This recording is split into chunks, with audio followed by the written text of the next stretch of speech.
Okay, good morning, everyone. Thanks for joining today for the Come Together week on the Thursday, 11th of March.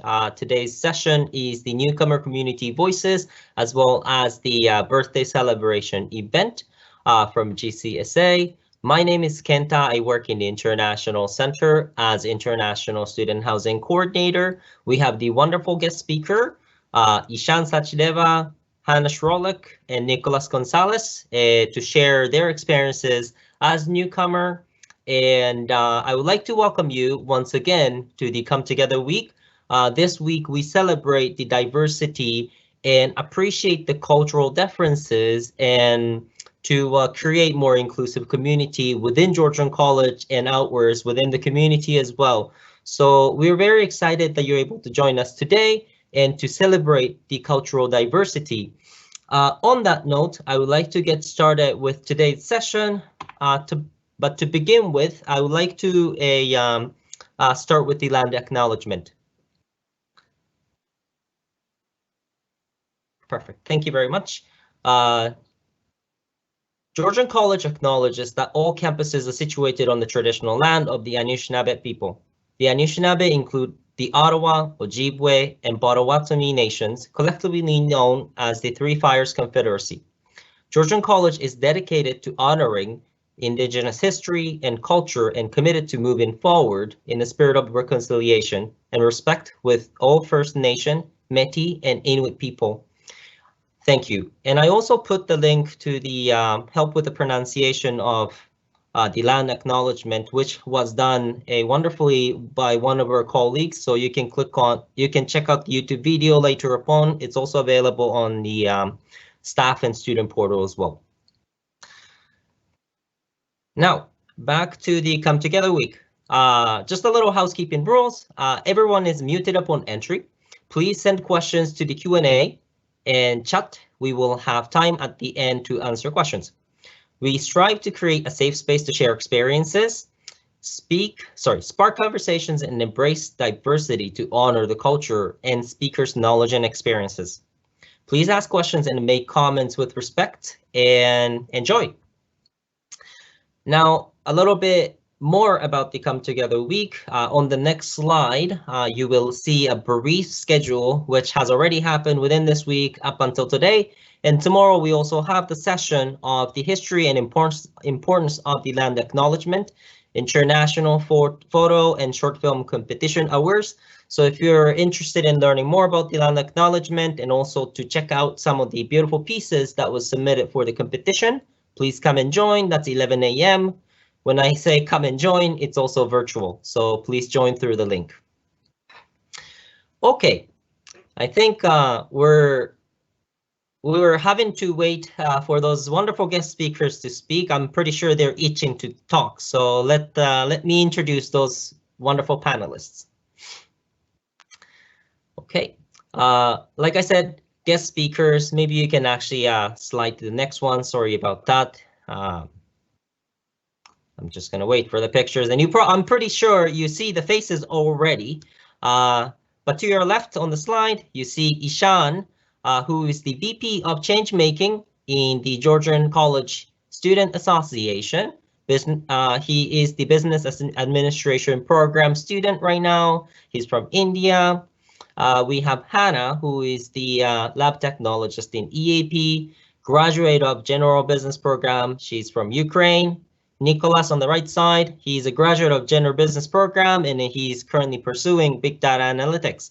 So Ishan, I'm going to have you introduce yourself really quickly and then on to Hannah and Nico. Sure, I will love that, Kenta. Thank you so much. Yeah, so my name is Ishan Zashdeva. I am from India. I am currently in my third year of Business Administration Advanced Diploma.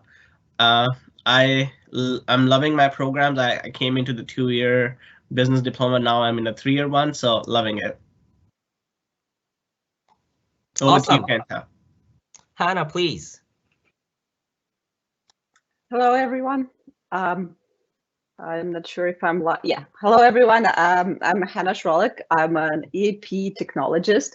I'm running the Language Help Center at the Georgian College, and I'm the graduate of Georgian College. I was an international student here, and my journey with Georgian is just awesome. It helped me a lot in both integrating into the community, in my career, and meeting wonderful people.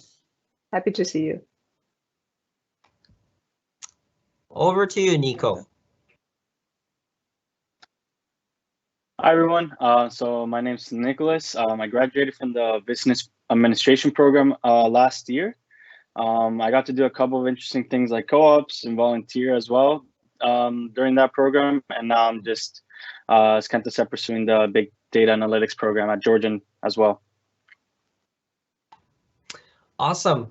Back to me. Thank you so much for your introduction. I had the opportunity to connect with these three individuals on different different occasions and in different ways of working with this individual, each individual, and also to know them personally. So I'm very fortunate to have that experience, and that's why I've asked them to be the panelist and become the person to share the community experiences within Georgian community and also outside of Georgian community. So I would like to just get on to the actual videos, and sorry, not the videos, but our faces, and then focus on interviewing each individual. Now, I would like to get started with Ishan because I understand that Ishan, you have a tight timeline today. So I wanted to just use the very beginning of this session and to ask your experience being an international student. Can you tell us a little bit more about your journey and what you have as an event to help students with social engagement? I would love to start with that, Kenta. So I came Canada almost 2.5 years ago, and it's probably one of my best decisions I've ever taken. My journey started with actually volunteering in the community. So I volunteered in open houses, I volunteered in orientations, I went to Dragon Boat Race with Kenta himself, and I tried to engage myself in anything I possibly can for my first year of studies while I was in my classes. After that, I got my first on-campus job at International Center. I was helping students with the housing, and then I got, elected as a vice president change making in Gcsa. But along that way, I was not just restricted to helping my community or getting engaged in these portfolios, but I rather had, I was one of the co-founders of a student-led entrepreneurial club called Untitled Chapter, and I would work on community projects, and we will represent them not just regionally in our area, but nationally as well. And we won prizes, national awards for it. And I also had an amazing opportunity to go visit Japan for a 12-day changemaker project. So I really had some amazing experiences, not just limited to Barrie, but also going into different countries. So that experience means a lot to me. And as an international student in the last 2.5 years, I have already been to Vancouver for representing Georgian for our project. I've been to Japan for representing Georgian. So I think these international experiences and national experiences means a lot, especially for an international student. And the project that I want to share today is called Celebrate Your Birthday. And how it actually started is when I was working at International Center as a student housing assistant, I came to Kenta and I asked him that, hey, I'm having an idea, why don't we celebrate birthdays for international students? Because there's a disconnect that I felt personally. There was no year in my life from being a kid and growing up that my parents never celebrated my birthday. When I was a kid, all of my family members will come home for a dinner, and we will have a gathering and things like that. And when I grew old, I will go out with my friends and celebrate my birthday out with them. So I realized that after I came to Canada, I don't have my family here, and since I was very new, I don't have such amazing friends who I can actually celebrate it with. So I felt alone. So just setting that, and I just came an idea that why we should actually celebrate and embrace diversity by people's birthday and how we can do that. So I came to Kenta, we discussed, we came to a conclusion that if we have all the international students who have birthdays, say in a specific month, say March, and we invite them to International Center, So the benefit of that, Georgia have international students from more than 85 countries. So all the people who have birthdays in the month of January can actually come together at International Center on the very same day, and we can have that networking going on. We can celebrate their diversities. We can talk to each other. We can network with each other. So that's how the entire idea came to play. And also we will decorate the International Center with birthday decorations. We will have birthday cakes. There will be, friends coming of the people, and they will be cheering for them while they're cutting the cake. So it was a very lively experience with light music and some food as well. So that's how it all started. But since we are not on campus as of now and we cannot meet in person, so we try to make this event a virtual event. We still want to embrace diversities of people and respect that for some people birthdays means a lot, especially for me as well. It meant a lot. On my second birthday, my mom came especially to Canada just because she know how much birthdays mean to me. So we came to a conclusion that in order to pivot this in a virtual environment, we will have this event, which is on your screen as of now. So it's now Celebrate Your Birthday with Gcsa. And so if you have a birthday in the month of March, you can send a picture or a video of you celebrating your birthday onto the Gcsa Instagram page, and we will be giving 5 winners a $20 one card, into your one card. So this is the way how we are getting to know how you're celebrating your birthdays, and then we will be reposting your pictures on our Instagram channel again, so that we can show other people how you are celebrating and how birthdays are actually being celebrated in different countries and different people of diversities. So yeah, that's the event, Kenta. Back to you. Amazing. Thank you so much for sharing your experience, Ishan. I just realized when you mentioned about the dragon boat that all of the panelists and myself have been on the same boat, literally, with the Georgian College student and staff dragon boat team. It feels like such a long time ago. It's crazy. And so as celebrating the birthday, being on campus space and celebrating birthday, eating something together, those things are not happening right now. And yeah, it's hard to imagine, but I think it's an amazing opportunity if you're joining today to participate in this this event and send along how you celebrate your birthday. I don't think it has to be grand. Is that right, Ishan? You can just take a picture or whatever. Yeah, exactly. You just take a picture, maybe while you're cutting your cake, your friends take a picture, you just send it that, and anything. It could be anything. We just want to see how you're celebrating your birthday. Just something to be in mindful. You're not celebrating your birthday with 20 people. We are still under restrictions if you are in Canada, so be mindful of that. Yeah, very good point. We want you to be safe, so send along your pictures. This is a great picture that I see in front of us right now. It's a single person just posing for a picture. Hope it, we hope that we can keep everybody stay safe, really. On the same note, it's kind of interesting when you mentioned this is also a cultural thing that we can probably learn from each other too, because I know, for example, not to throw you under the bus, Nico, but in South America, I know people celebrate birthday differently. Like, for example, like piñatas. Like that's a birthday celebration thing, no? Would you like to share some insights around that? I had a feeling you're gonna ask me about the piñatas. Yeah, I mean, yeah.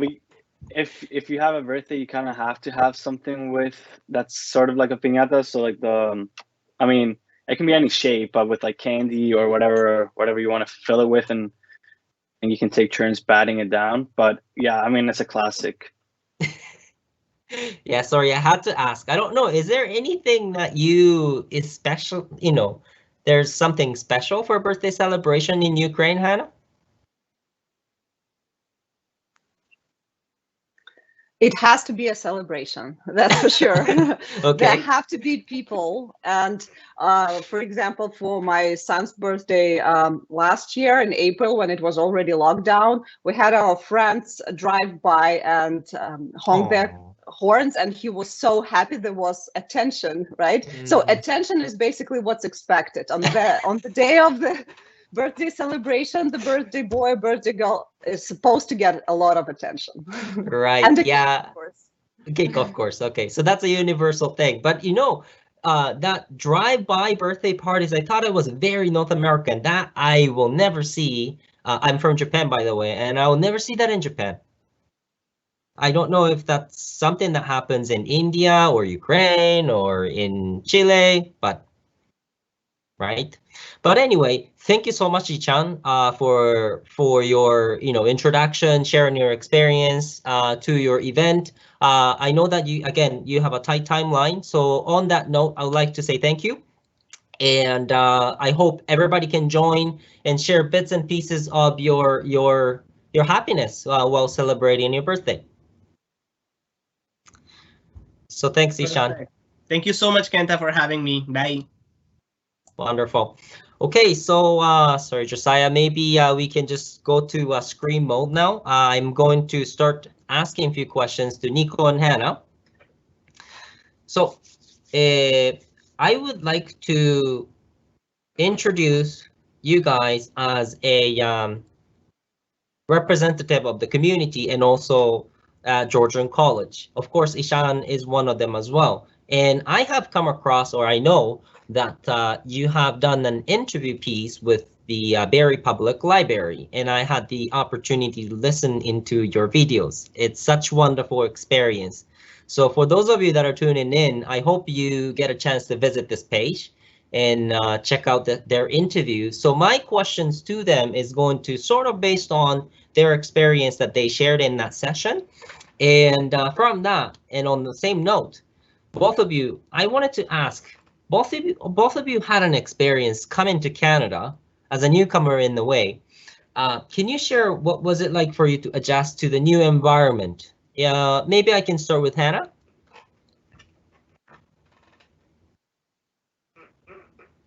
Yeah, sure.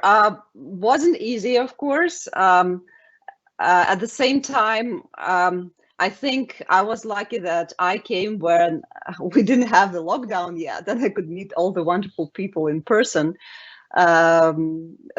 Also, my experience was the experience of a person coming with a family. So a lot of things had to be covered and a lot of integration had to be done for all my family members.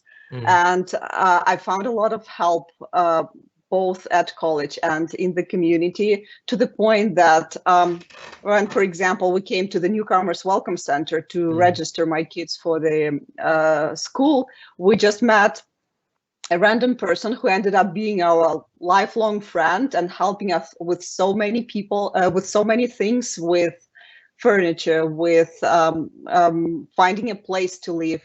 And that kind of an example of how Canada is welcoming newcomers. And we heard so many times in the first weeks when we arrived, welcome to Canada, from random people, from people at the store, just people we met in the street when they found out that we were newcomers. They kept saying, welcome to Canada. And I would say that's a motto, that's something that you feel you're welcome when you arrive. Wow, that's amazing. Would you expect that the same thing in your home country? If you come across with someone that just moved to a country, would you expect community people to welcome these people? I mean, when they get to know people, yes, but it's not common to just come up to a person and start talking to them, right? So people are more kind of distant to some extent and are cautious with strangers or with someone who's new. While in Canada, people are more, I would find, welcoming and hospitable and friendly and generally enjoying celebrating every person, right? So you're a newcomer, you're someone, they want to know about you, they want to ask you questions, they want to welcome you, to hear your experience. This is really amazing. Absolutely, yes. I was going to say, I think your culture, or what I've experienced with the people from, I guess, Eastern Europe in general, are, they're somewhat more reserved. So, that Canadian people or people in Canada are generally welcome. I think I have the same experience in that. It's such wonderful feeling too. How were your kids? Sorry, I know you personally, so maybe people don't know those backgrounds, but I know that you came with a family came with the family, like you mentioned, and I know that you have kids. How was their experience? Do you know if they've experienced that as a easy transition because people are welcoming them, or how were they in this new adjustment? Well, none of them spoke English to begin with. My daughter was 10 and she had to come to a new school where people speak a language she doesn't understand or speaks. And I can say it was an amazing experience for her as well. Because when we had to change schools half a year later, she was crying and she was absolutely not willing to go to another school because she was so welcome and everybody was so supportive and helpful that it was really easy for her to pick up the language. And well, I heard many times from both of them, thank you for bringing us to Canada. Thank you for making this decision. And I believe this is kind of the main reward we could make. Wow. Or we could get. Yeah. That is really amazing. Wow. Thank you, Hannah. So now maybe on the same note, Nico, I know that you came when you were little to Canada as well. Would you like to share your experience? What has your transition been, or what was your experience like? Yeah, sure. So I did move the first time when I was very little. I was 6 years old, I think, when I first moved. Obviously, the language barrier was the biggest challenge I had when I first arrived. But honestly, like from what I remember being 6 years old, because I still talk to a lot of the people I met most of them when I was 6 years old. And honestly, it was kind of like there was too many back then in Barrie. Or in my school, there wasn't too many people that didn't speak English as their first language. So everyone was like, whoa, where are you from? Like asking a lot, like tons of questions. And we were little kids too, right? So just interested.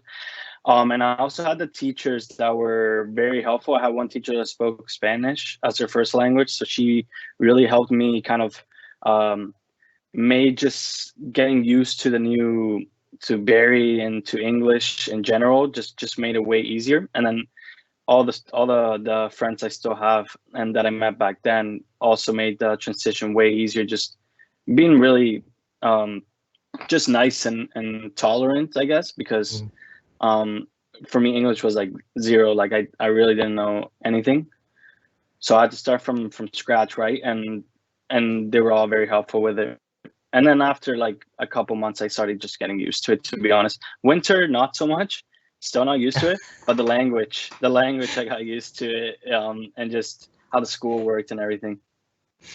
I like your honesty about winter. That's Yeah. one of the hardest thing that I experienced also. Yeah.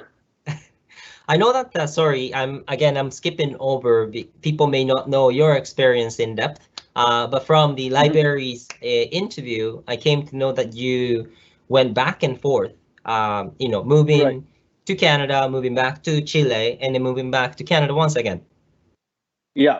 How was it like, going back and forth, I guess, adjusting and readjusting to different cultures?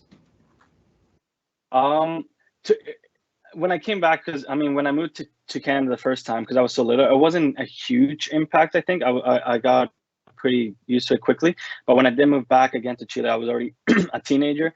I was in that teenager phase. Well, that left behind a couple of years ago, but in the early teenage years.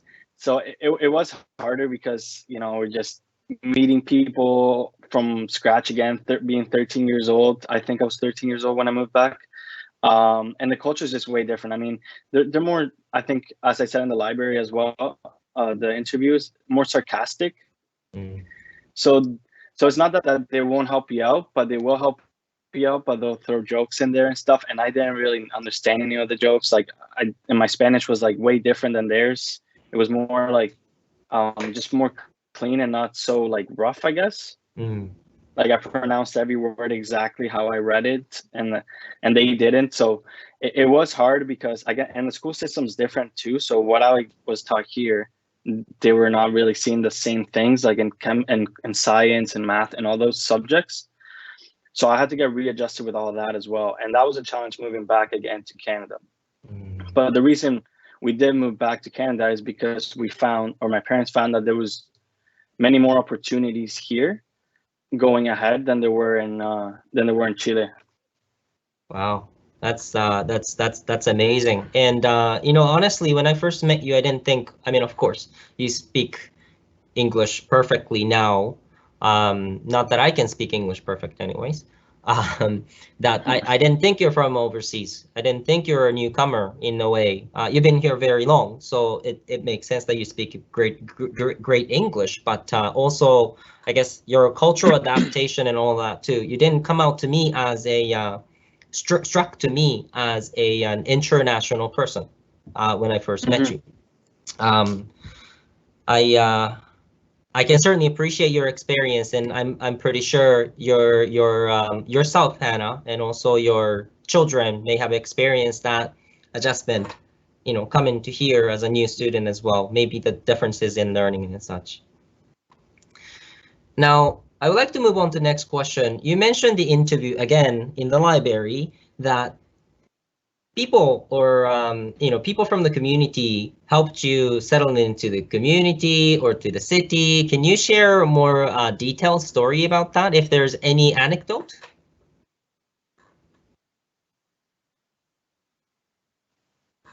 Are you talking to me, Kenta? No, sorry, Hannah.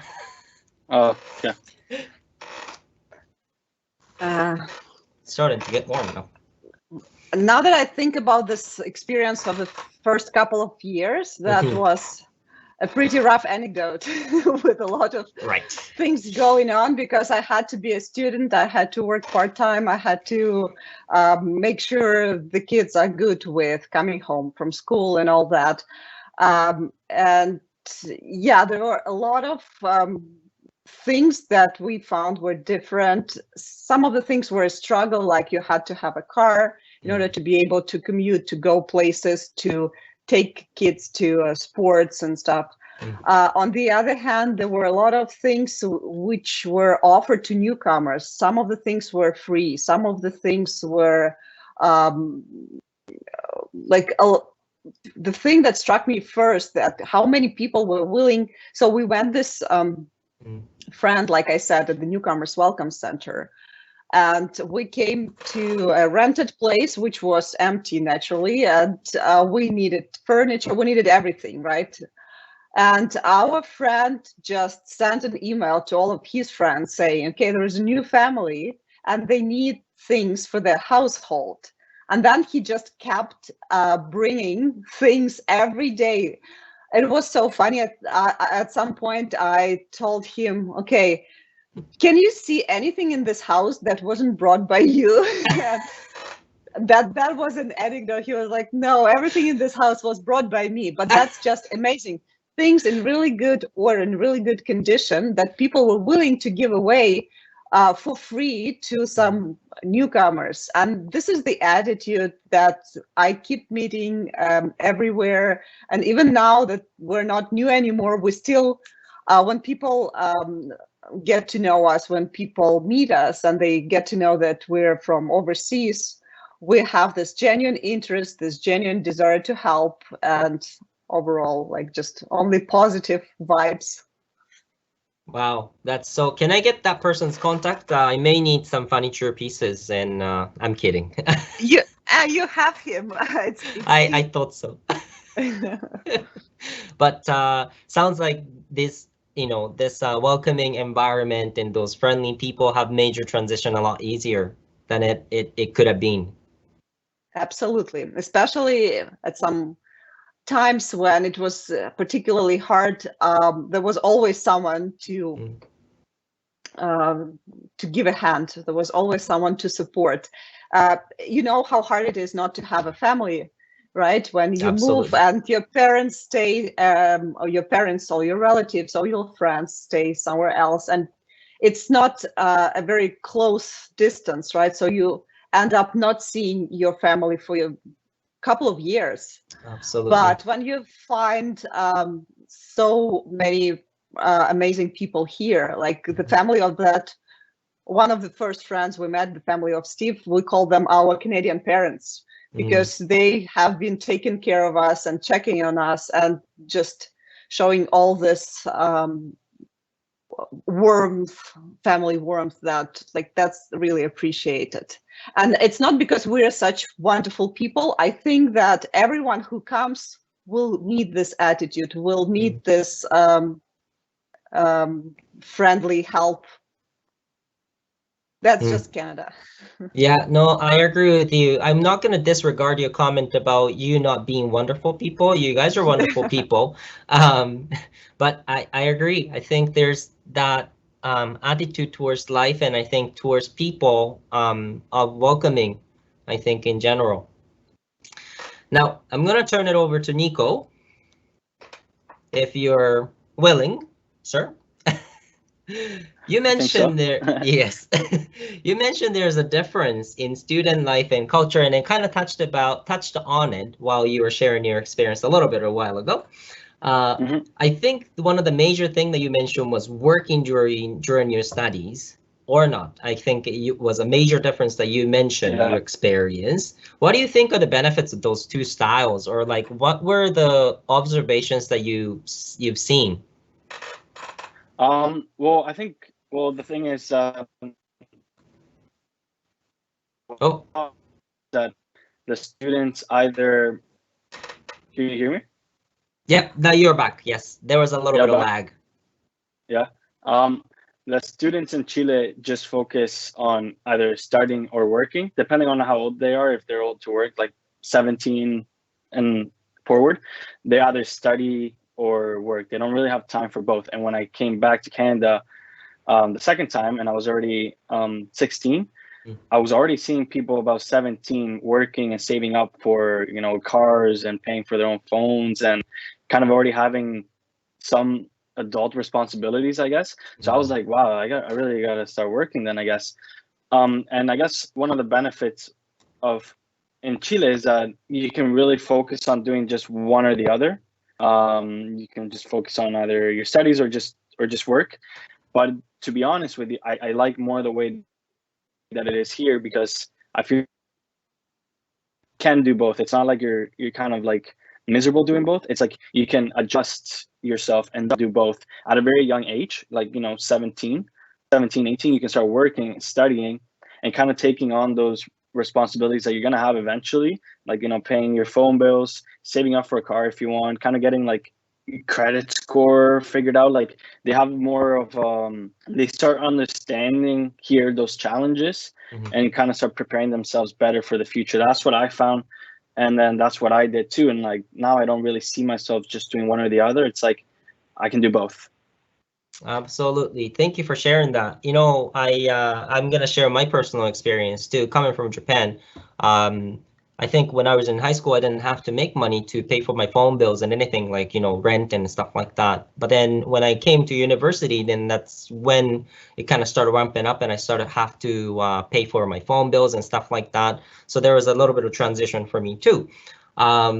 But do you think, I know that you have gone to study abroad opportunity to Spain as well. Do you think it was only possible because you were working, because you were a student here in Canada and you saved up for it? To study abroad? Yeah. Not that particular one. Well, I mean, I had saved to cover some of the expenses. And definitely did help, because I had been working for about 3 years already and saving money that I just in case anything happened, and it really did help me take advantage of that exchange program going to Spain. And some of those advantages were pretty much going on every single trip that they made or that they planned. And that's what I mean. Here it's like you should be, but you can do both, work and study. And then it just prepares you. You can save up for anything, you can travel, and it's all on you. And you kind of start taking on again those responsibilities and learning how to save a little bit more. And that's what I prefer. I like better. That's good. Yeah, I think it comes with a responsibility, and then you're kind of self-teaching yourself for adult things, like you said. Exact word. Yeah. Did you see any difference or any other observations in life in Spain? In Spain, I found it a little bit, in some sense, like Chile and others like Canada, but I'm not sure if that was because the city I was in was, you know, full of people from like everywhere, because it was everyone doing exchange programs. So I would just meet people from like Japan, and then like the next day I would meet people from like Mexico, right? And like it was different. But in general, like the Spanish people, I found they were pretty outgoing. They were pretty helpful. And then they would right away catch my accent in Spanish, like the South American accent, and they would just, you know, start talking like, where are you from, man? Like, you're not from here, but in a good way, right? Or like, I don't know, I would go to the grocery shop and I would be carrying like this guy on one hand, like a water bottle. So they would just start teasing me and like joking around. So in a way, I found it like it was a little bit like Chile, the Spanish people, because then all the exchange students, depending on where they were from, had their own kind of like personalities, I guess. Absolutely. Language comes with a cultural difference, and I think personally, like you said, I think you frame it really well. A kind of side note, I know that this isn't maybe something I wasn't thinking of. Is there anything that you find, Hannah, also in your own language, or like differences in English when you're speaking in English, when you're speaking in Ukrainian? Do you find it your language sarcastic or any other way?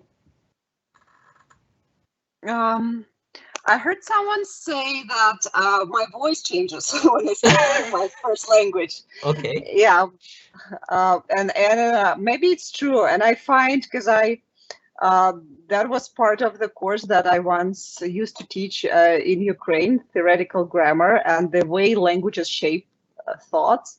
Okay. And a language comes with a personality. Even the same person speaking a different language would have to switch to a little bit different mentality, to a little bit different approach than, I mean, if the person is a confident speaker of that language. And I find it's true.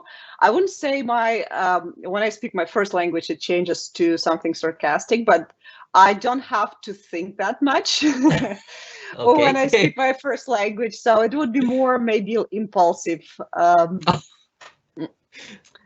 Maybe in this way, emotional. It's different. Yeah, more emotional, or like I say before I think, right? So in English, I'm 100% sure I won't say something silly because I think before I speak. And in my first language, I can speak before I think. Okay. Do you catch yourself? Yeah. Do you catch yourself doing that to Nico? Like speaking before you think in Spanish? I got the problem with both languages. I'll think after I say. Okay. So, to be honest. Okay, yeah. That's another whole another problem then. No, yeah, and I do mix both a lot. Like I'll just put like Spanish and then English words in a sentence. I don't know if you catch that working together with when I would talk with people in Spanish. Sometimes I would just throw in an English word, and I was like, I don't know why I did that.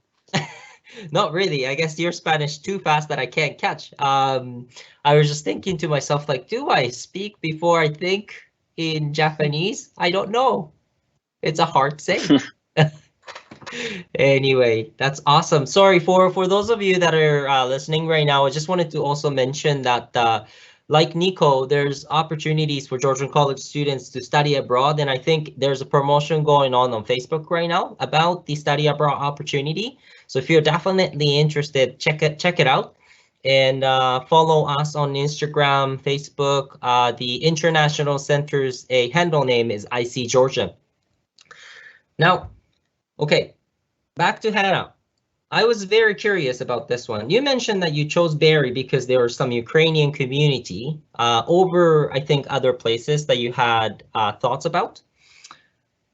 Is there any place in the community or in the city where you feel most culturally connected?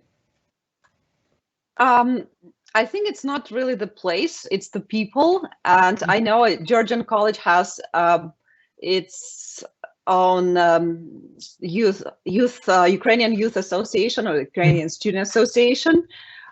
Usually people from International Center would know more information. So there are a lot of Ukrainian and Russian speaking people in Barrie as well as in Toronto.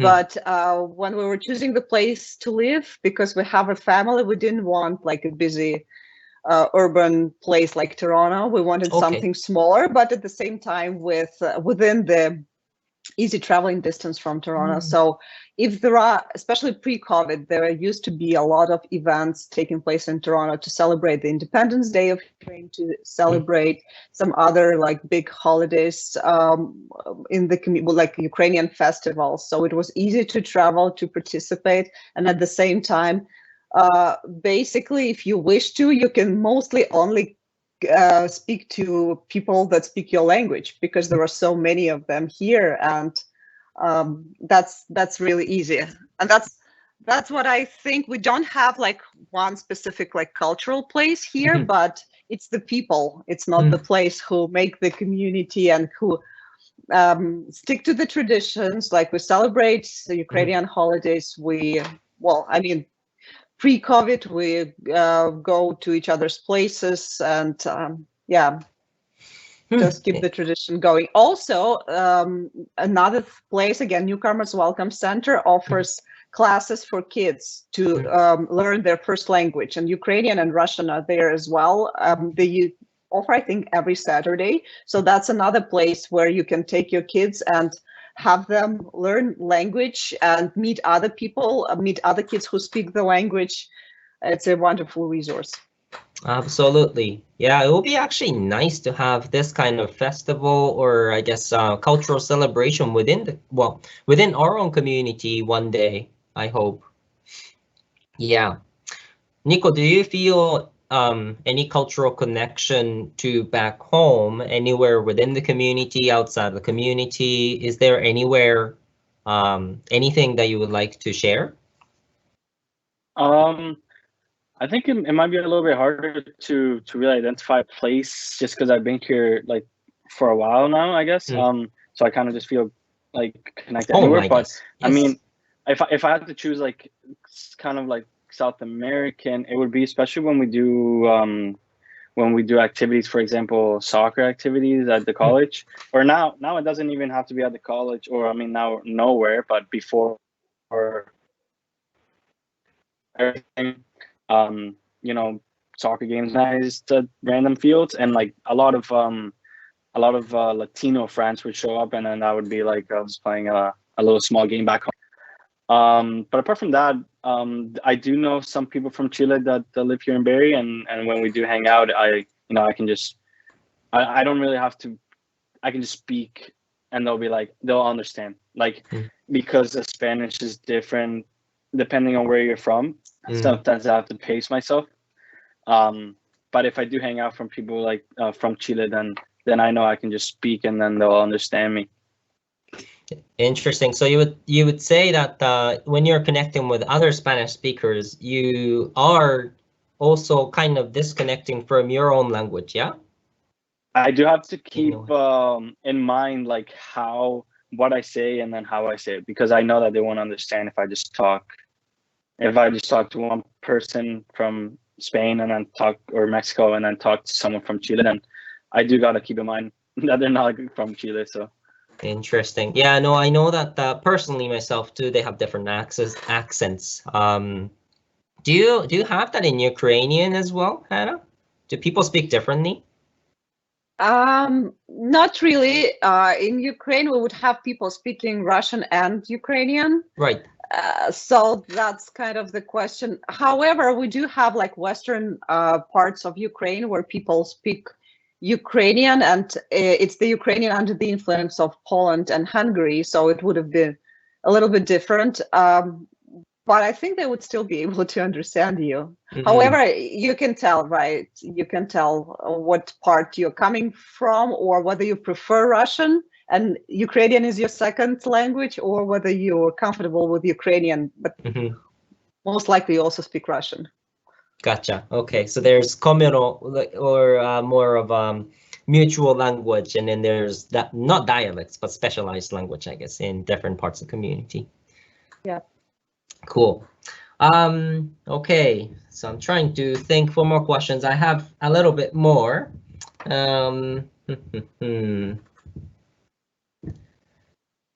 Okay, let me get back to Nico once again. You have a very unique experience of going back and forth, or half your life spent in Chile, half of your life spent in Canada, going through different stages. You said you were younger when you moved here, you were somewhat older when you went back, and then you came back again as a teenager. Right. Are there anything you wish things were different, in Canada, in Chile, or things, if things were different, new experiences would have been experiences, but adjusting to the new life would have been different? Well, first of all, if you had asked me, to be honest, when I was in Canada before moving back the second time to Chile, if you asked me if I would ever go back, I probably would have said no. I was already just used to here. But I am glad I did go back, because that's where I met some of my closest friends. One thing I would do differently, though, when I did move back the second time to Chile, I would have tried to keep more in touch with people in Canada, because I don't know if I lost connections, but I didn't really. I don't think I told anyone I was leaving anyways after being here for like 8 years. I think I just kind of left. I didn't really say anything. So I did lose a couple connections. But when I came back, I did find most of those friends again, and now we're friends again. Like we've been talking for years. But I feel like the bond would have been a little bit stronger if I had kept in touch and kind of actually told them that I was leaving.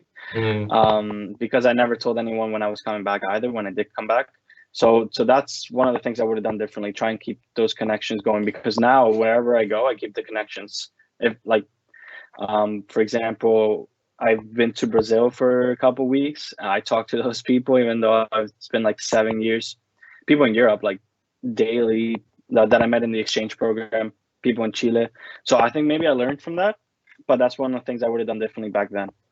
Absolutely. Yeah, no, thank you for sharing that experience. I think you're almost, I wouldn't say you're not keeping the friendship for your travel opportunity, but you also have that too, right? If you have friends all over the place, then you got places to visit.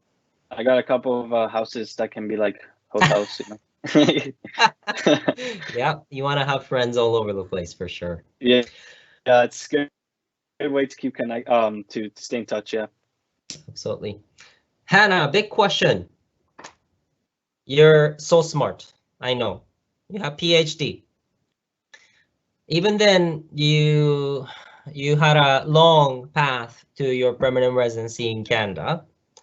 Would you like to share your path of how your life transitioned from Ukraine, moving here, and then how you got to where you are now?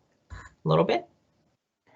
Yeah, a little bit, because that's a long story. We wouldn't have enough time to cover everything. But you're right saying that I was expecting it to be faster, and it was kind of longer. And Oh, we lost you for a quick second. I'm gonna wait. Let's see. Okay. Hannah, I think we lost you for a little bit, so I am going to wait for you to return. Patiently. Let's see.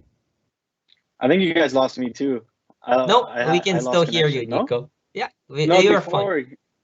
I think I lost one at some point. There were a few lags, but you came back okay. Yeah, we may have lost Hannah. You're back here strong. I returned stronger than ever. Okay, it's okay. That's too bad. Oh, that's a big story that I wanted people to hear. Okay, let's see. Maybe I can quickly, Josiah, would you be able to scroll or scroll to the slide where I have the community voices link? Thank you so much.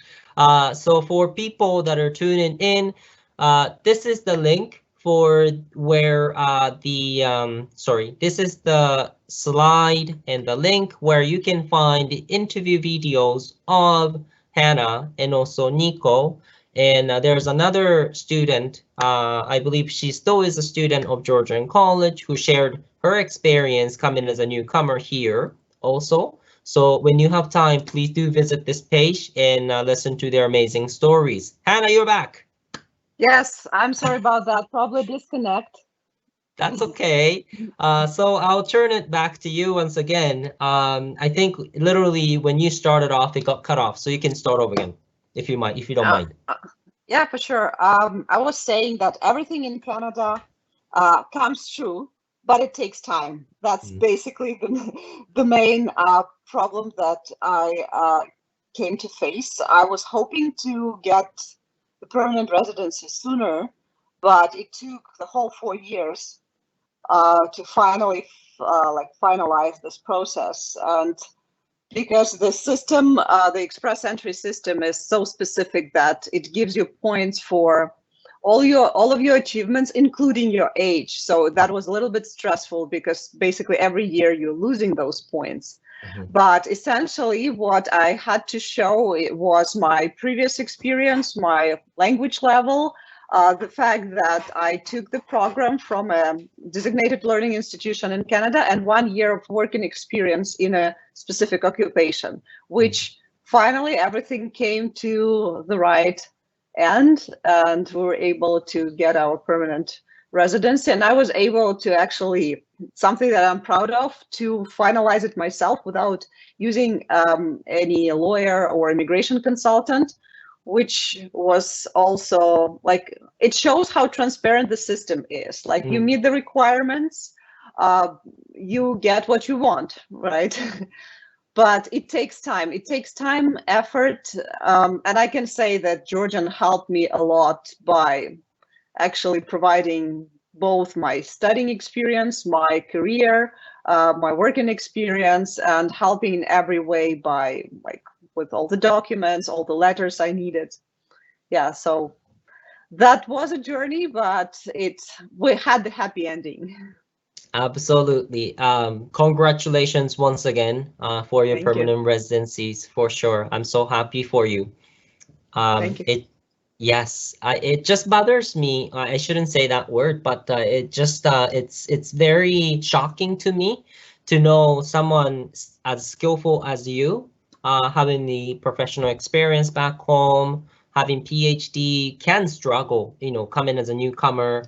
And I just wanted to, ask you this question because it's not visible when you first meet, the person, right?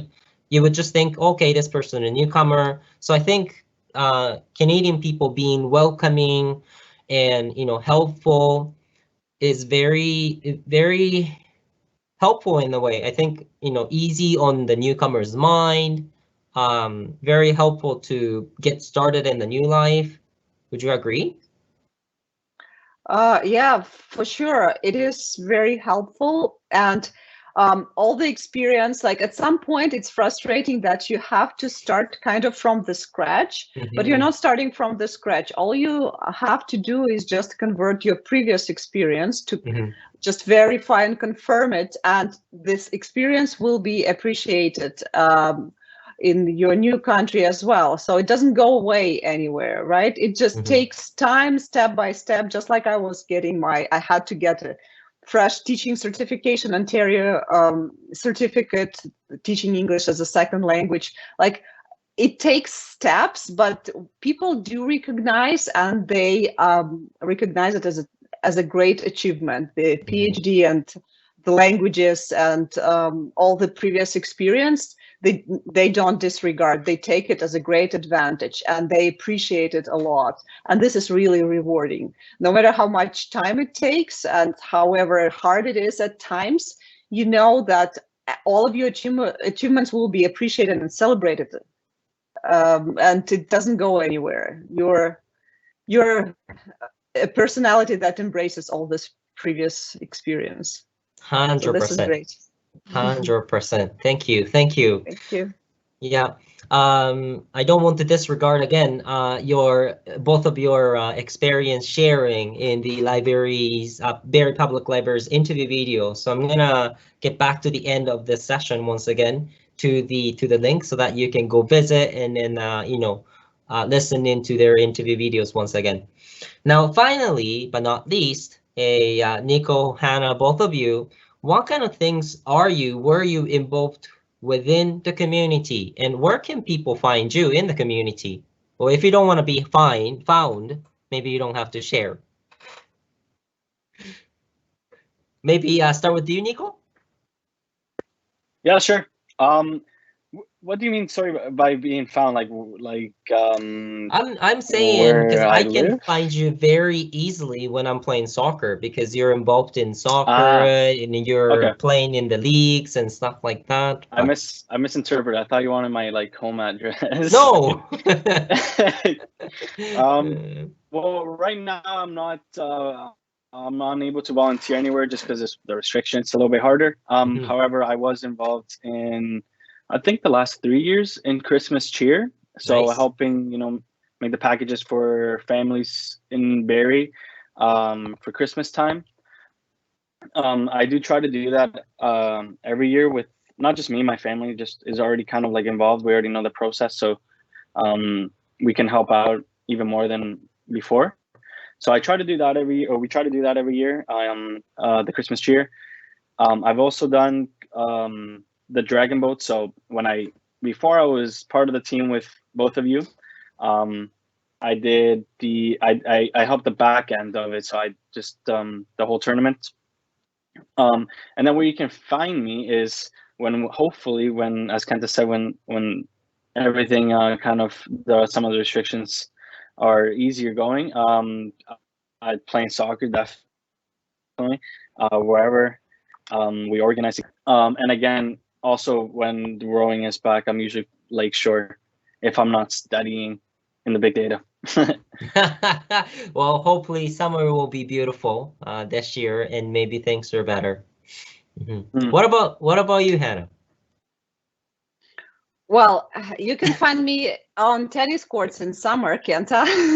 Cool. I was really hopeful we will meet again at the Dragon Boat. We'll see how it goes this summer, but not really in the community.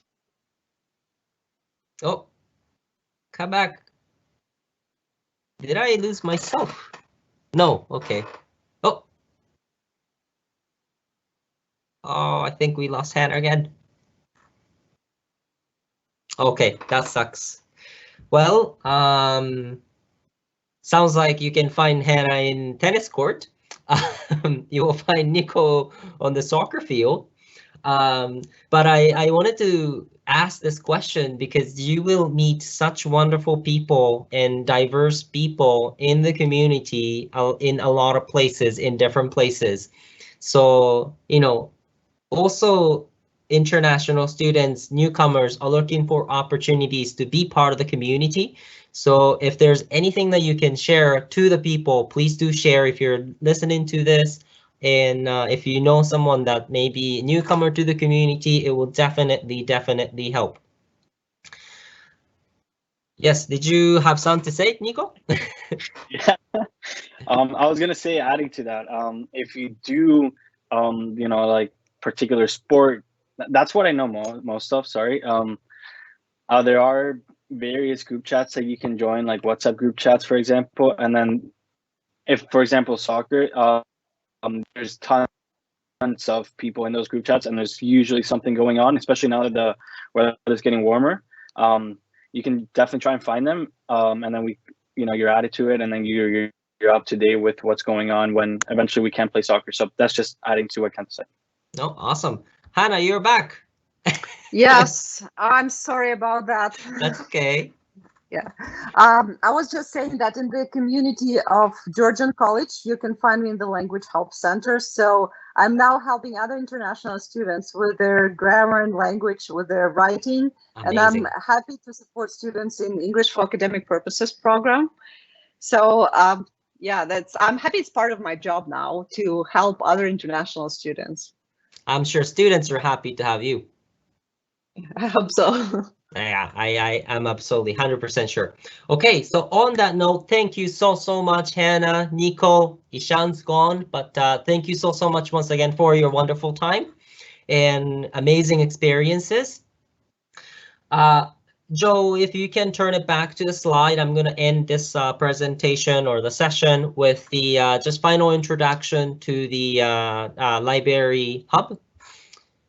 So for those of you, once again, if you are listening to this, if you can go to this link, you can also look up the Barrie Public Library website and you go to this link of Community Voice. Then you can find the interview videos of Nico, Hannah, and also another student called Neda.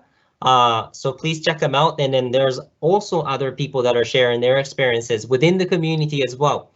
On that note, thank you so much once again, Hannah, Nico, everyone on this. I hope you have a wonderful day. I hope you enjoy the Come Together week and stay safe, stay blessed. Bye, everyone.